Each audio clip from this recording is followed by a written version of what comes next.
The Vox speakers crackled with that particular static that always preceded his voice, and I was already pressing my palm against the cold metal of his sarcophagus, feeling the vibration travel through my bones before the words arrived. "Tobias," the Entombed One said, his voice a cathedral of damaged frequencies and machine-filtered memory. "Bring me the reports from the Hadrian campaign. My name is Marcus Webb. I have served in this sacred duty for 11 years now, but to him I have always been Tobias. I have learned not to correct him. The first time I tried, during my earliest weeks of service, the ancient war machine's optical sensors fixed on me for 17 heartbeats before he spoke again. 'You look different today, Tobias,' he said then, and something in the modulation of his voice made my throat close. I whispered an apology I did not understand and fetched the data slate he had requested. That night, I found the name Tobias scratched into the inner wall of my sleeping cell, letters carved deep into the stone, worn smooth by generations of fingers tracing them in the dark. The Hadrian campaign ended 4,000 years before my birth. I bring him the records anyway, because the Entombed One exists in a timescape I cannot map, where battles flow into one another like water through corroded pipes, where faces blur and names anchor themselves to the wrong souls. The tech marines tell me his cognitive matrices are degrading, that the organic tissue suspended in its amniotic coffin has begun to dream even during waking cycles, bleeding memory into reality. They say this as though it explains something. They say this as though it helps. What they do not say is why every attendant before me bore the same experience. I found the records in the chapter archives during my 3rd year of service, buried beneath supply manifests and equipment logs. 17 attendants across 8 centuries, each one documented complaining to the chaplains that the Entombed One called them by a single name: Tobias, Tobias, Tobias. The word repeated in cramped handwriting, in formal reports, in hasty margin notes. Brother Attendant Carver, in 847 M40, the Venerable One persists in addressing me as Tobias despite corrections. Brother Attendant Dunham in 912 M40, I have ceased attempting to assert my identity. It seems to cause him distress. Sister Attendant Moreno in 039 M41, I dream of being called Tobias now. I wake uncertain of my own name. The Entombed One's sarcophagus hums tonight, with a frequency I have learned to associate with his deeper sleep cycles. I sit in my usual place, a worn hollow in the stone floor that fits my body perfectly, shaped by those who sat here before me. The chamber smells of sacred oils and recycled air, and something older, something that clings to the back of my throat like incense ash. His bulk fills the darkness, a silhouette of angular metal and devotional script, the golden aquila on his chest plate catching the faint glow of monitoring cogitators. Tobias. The word arrives without warning, cutting through the ambient machine song. His voice is different in these twilight moments, softer, almost human in its timbre. Are you still there? I tell him yes. I always tell him yes. Good. The sarcophagus shifts, servos whining in the darkness. I dreamed of Calidus the Ninth again. You were there. You were carrying my ammunition feeds across the cathedral steps, and the sky was burning. Do you remember? I tell him I remember. I have learned to lie in precisely the ways he needs. Your hands were bleeding, he continues, and the optical lenses in his faceplate glow briefly red, scanning me in the darkness. I told you to wrap them, but you said you could not stop. You said the chapter needed me firing. You said your blood was a small price. There is a quality to his voice when he speaks of Tobias that I have never heard him use for anyone else. The chaplains visit him before battles, speaking of honor and duty, and he responds with the formal cadences of a warrior 10,000 years old. The chapter master consulted him once during my tenure, seeking tactical wisdom for a campaign I was not permitted to know the details of, and the Entombed One spoke with cold precision, his words sharp as bolt shells. But when he speaks of Tobias, when he speaks to me as though I am Tobias, his voice carries something I can only call tenderness. It terrifies me in ways I cannot articulate. The original Tobias must have been remarkable. I constructed this assumption during my early years, imagining a figure of exceptional dedication, perhaps a serf who saved the Entombed One's life in battle, who earned a place in his fracturing memory through heroic action. I built elaborate narratives around this phantom, gave him a face assembled from the statuary in the chapter's halls, gave him virtues that might justify being remembered across 4 millennia. It helped me tolerate being called his name. If I was being mistaken for a hero, perhaps the mistake elevated me. I no longer believe this. The records I have found do not support it. Tobias appears in no honor rolls, no battle accounts, no commemorations. He is a hole in the shape of a man, defined only by the Entombed One's insistence that he exists, that he is here, that he is me. The tech marine called Vance arrived 3 months ago for the scheduled maintenance cycle. He is young for his role, his augmetic still gleaming with factory freshness, and he carries himself with the careful arrogance of someone who has mastered the sacred rites but not yet learned their limitations. I assisted him as I always assist during these procedures, handing him the sanctified tools, holding the incense burners steady, murmuring the responses to his liturgies of maintenance. The Entombed One remains silent throughout, his systems in a state the tech marines call devotional dormancy, though I have never understood what distinguishes it from ordinary. "Sleep. He calls you Tobias," Vance said during the 3rd hour, his voice flat with observation rather than question. His attention remained fixed on a panel in the Entombed One's lower chassis, fingers working at connections older than either of us. The records mention this. I confirmed that he did. I did not elaborate. Vance's manipulator arms, the secondary limbs grafted to his spine, paused in their work. I analyzed the acoustic patterns of his voice when he uses that name.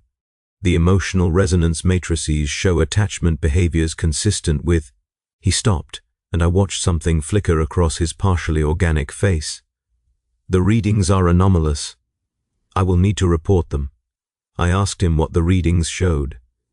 He did not answer for several minutes, returning to his work with movements that had lost their earlier precision. When he finally spoke, his voice had changed, dropping registers into something that might have been uncertainty. Brother Tech Marine Aldrich documented similar findings 2 centuries ago, and Brother Tech Marine Holt before him. The reports were classified and sealed. Vance's primary eyes met mine, the green glow of his optical augments casting my face in corpse light. The Entombed One is not experiencing memory degradation when he calls you Tobias. His cognitive readings show heightened function, increased coherence, accelerated response patterns. He is more himself when he believes you are this person. The manipulator arms resumed their work, but I saw the tremor in them. Whatever Tobias means to him, it is keeping him alive. I have thought about this conversation every day since. I have turned its implications over in my mind during the long hours of my watch, examining them from angles I did not know I possessed. The Entombed One has been interred in his sarcophagus for 9,000 years, his body reduced to organs and tissue suspended in sacred fluids, his consciousness wired into the war machine that keeps him. Present in a reality that has left him behind by millennia. He should not remember anything clearly. The Tech Marines speak of his condition with the clinical detachment of priests observing a miracle they cannot explain, using words like unprecedented neural preservation and anomalous memory retention. But he does not remember the name of his chapter master. He does not remember the worlds he has saved or the enemies he has destroyed. He does not remember his own brothers, the warriors who stood beside him in campaigns that rewrote the sector's history. When chaplains recite his honors, I watch his optical sensors dim, see the micro-tremors in his chassis that indicate cognitive disconnection. The glories of his existence pass through him like light through colored glass, present but untouchable. He remembers Tobias. He remembers Tobias with a clarity that cuts through 9,000 years of accumulated static, and whoever Tobias was, whatever Tobias meant, that memory is the thread keeping the Entombed One tethered to function.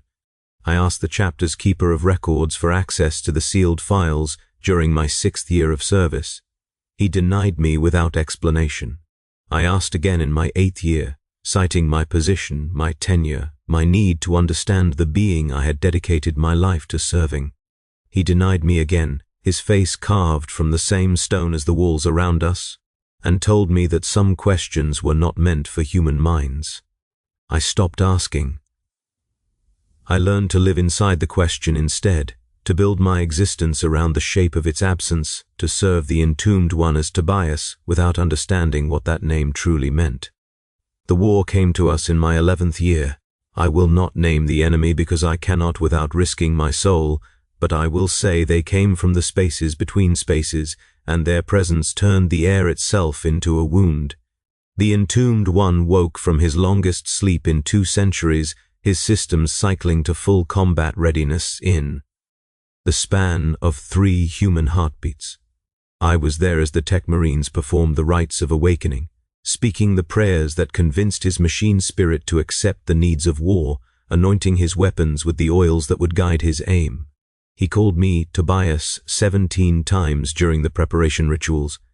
Each time his voice carried a note I had never heard before, something sharper than his usual confusion, something that might have been fear if such a thing were possible for a warrior so ancient. Tobias, check the ammunition feeds. Tobias, the left leg actuator is responding slowly. Tobias, tell me what you see through the northern viewports. Tobias, stay close to me. Tobias, Tobias, Tobias. The tech marines exchanged glances I was not meant to observe. One of them, an older adept whose name I never learned, made a notation on his data slate that he shielded from my view with his robes. I continued my duties. I confirmed the ammunition feeds, reported on the leg actuator, described the view through viewports I could not actually see from my position in the chamber. I stayed close to him because he had asked me to, because Tobias would have stayed close to him because somewhere, across 9,000 years of memory, Tobias had never left. The battle lasted 3 days. I experienced it in fragments, running between the entombed one's deployment zone and the resupply stations, carrying ammunition crates through corridors thick with smoke and screaming. My duties during combat had always been theoretical before, trained into me during endless drills that I had assumed would never find practical application. The chapter had not faced a threat significant enough to wake the entombed one since before my assignment.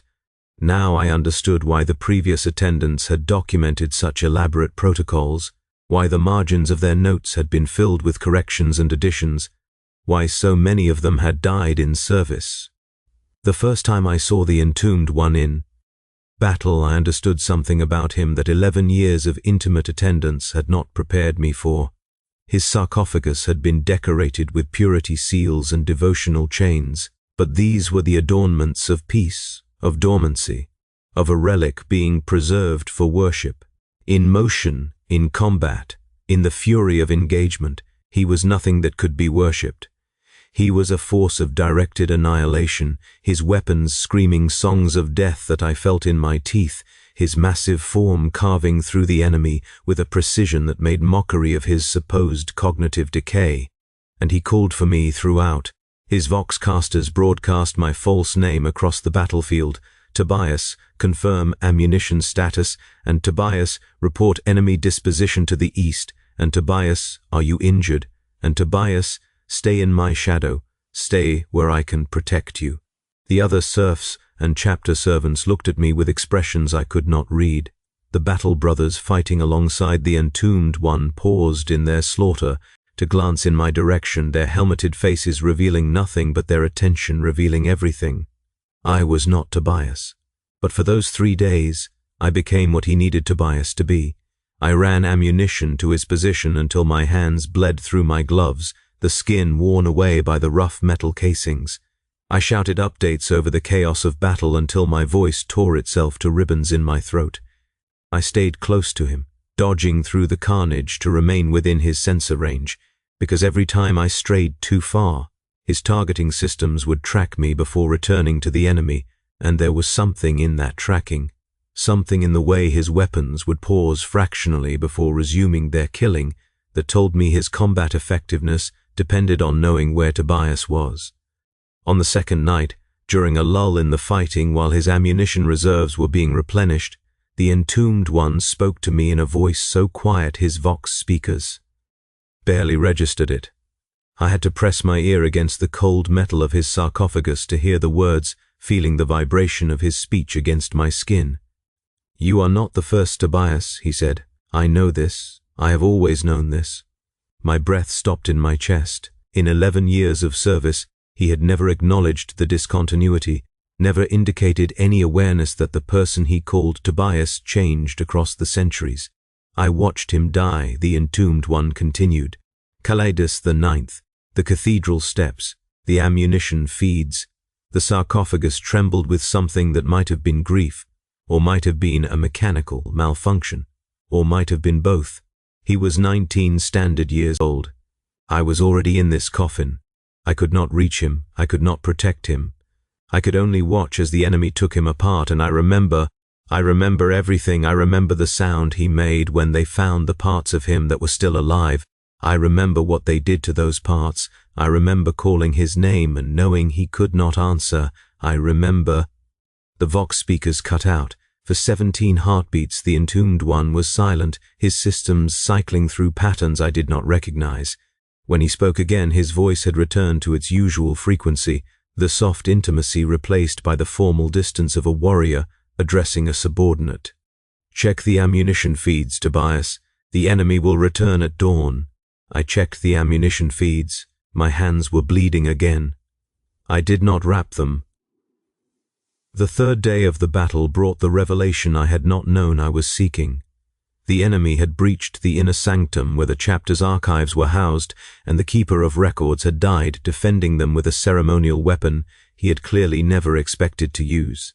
I found his body during a desperate counterattack, slumped against a data lectern with his blood pooling around sealed cases that bore classification markers older than the Entombed One's. Internment. I should have continued to the ammunition depot. I should have fulfilled my duty as Tobias would have fulfilled his. Instead, I knelt beside the dead keeper and broke the seals on the case he had died protecting, my bleeding fingers fumbling with locks that yielded to desperation where they would have resisted patience. The files inside were handwritten, an affectation of secrecy in an age of cogitators and data stacks. The script was cramped, faded, but legible.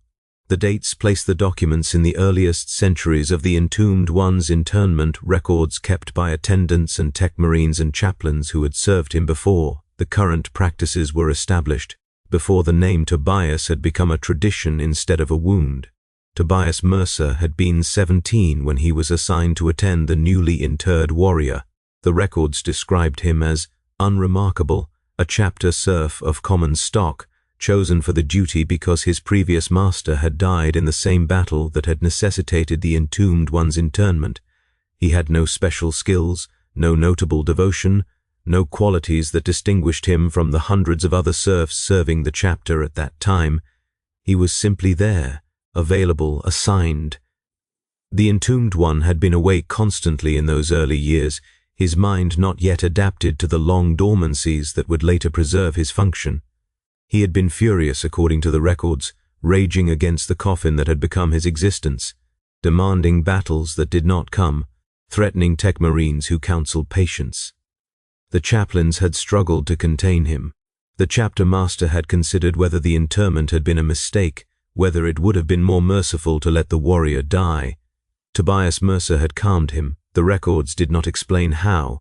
They simply documented the change, the way the Entombed One's fury dimmed when the young serf was present, the way his systems stabilized when Tobias performed, the daily rituals of maintenance and care. The tech marines had noted the correlation with clinical interest. The chaplains had attributed it to the Emperor's grace. No one had questioned it. No one had thought to investigate why this one unremarkable boy could soothe a grief that 9,000 years had not yet begun to touch. Tobias Mercer had served the Entombed One for 2 years and 3 months before the Calidus 9 campaign. The deployment records showed nothing unusual, a standard garrison action against an enemy whose name had been redacted from all subsequent documentation. The after-action reports were brief and heavily censored, paragraphs blacked out with the precision of institutional shame. What remained described a successful mission, acceptable casualties, standard commendations for the units involved. But there was another document in the case, a private record never intended for official archives, written in a hand that shook with emotion the writer had clearly been trained to suppress. It was from a tech marine whose name I did not recognize, dated 3 days after the Kaleidos 9 action, addressed to no one and everyone. What we did was wrong. What we allowed to happen was wrong.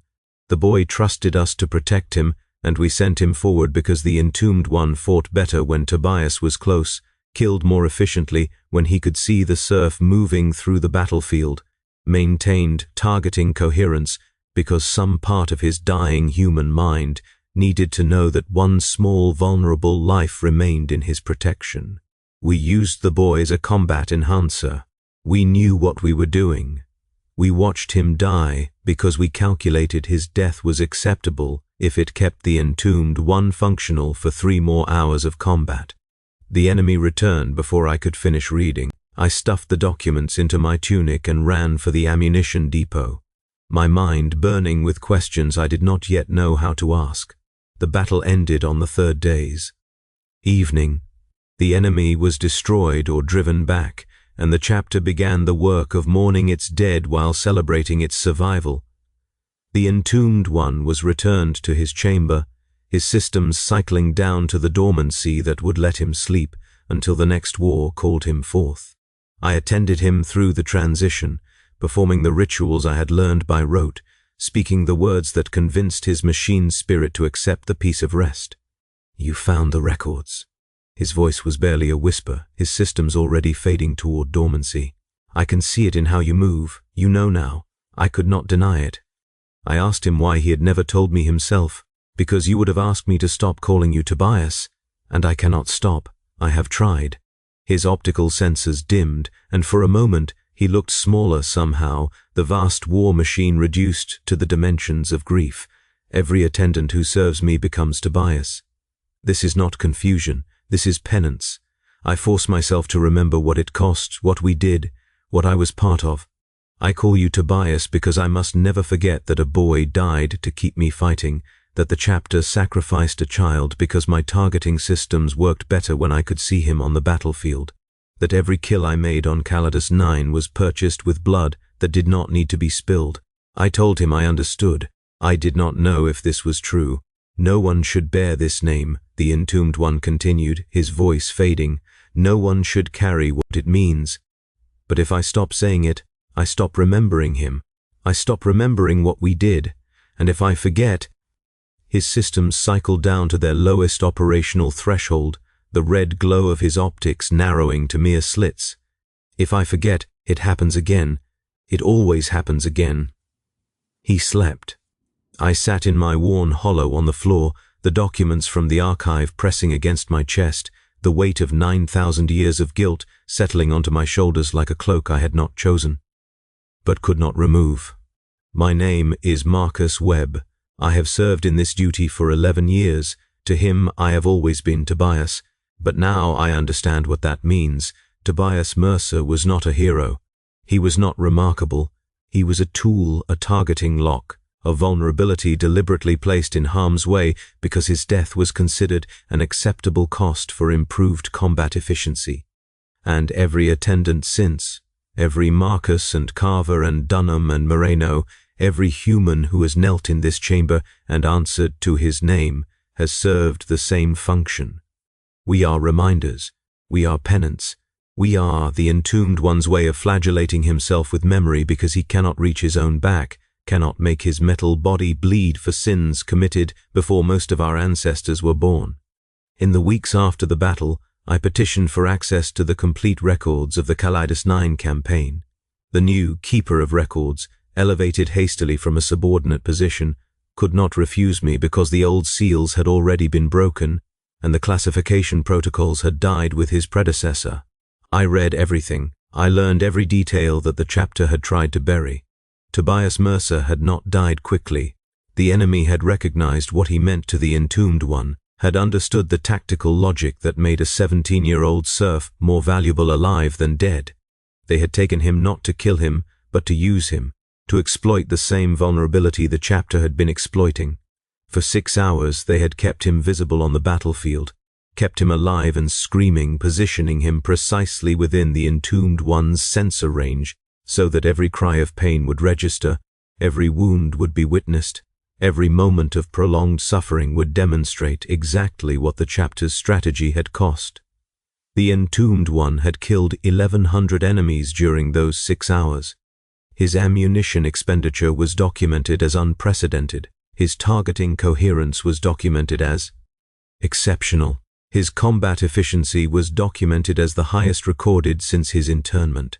None of the reports mentioned that this efficiency was fueled by grief and rage, that each kill was an attempt to reach a boy he could not save, that the chapter's strategy had worked exactly as designed, and the cost was merely one unremarkable serf.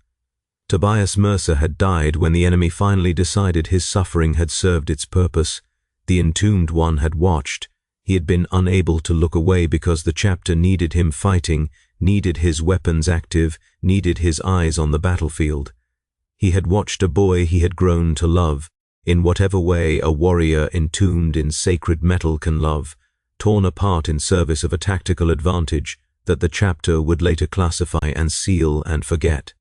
I confronted the chapter's senior chaplain with what I had learned. He received me in his chambers with the patience of a man who had expected this conversation for 11 years, who had perhaps been waiting for an attendant brave enough or foolish enough to uncover the truth.